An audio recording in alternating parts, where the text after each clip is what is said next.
nè kho men phục em thì vừa lưng khơi chu bị chu vía có thật bà lại khỏi chu một cái mà riêng sân mà riêng con ngồi vậy con ngồi vậy con để con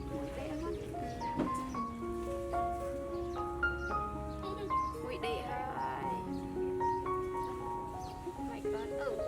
kia là tiền rồi căng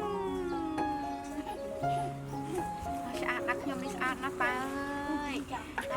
nhom đi sạch nát bây giờ mà trong cái bông mà sao mà con khơi là có không tôi chỉ có đây nữa anh nó khang nó được con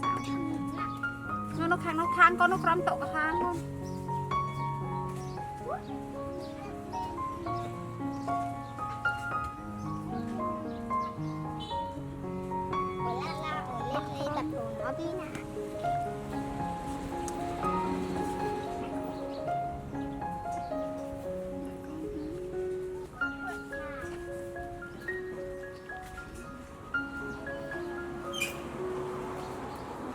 mong mà chị Hiên là con bữa ăn này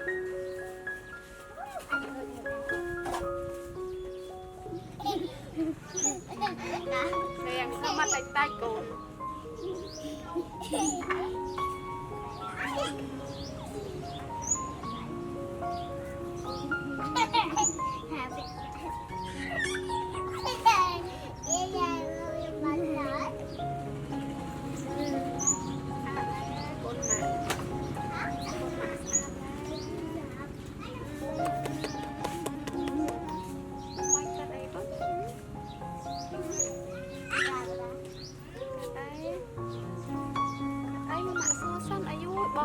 bòi chứ cái con này để chặt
rồi mà ăn không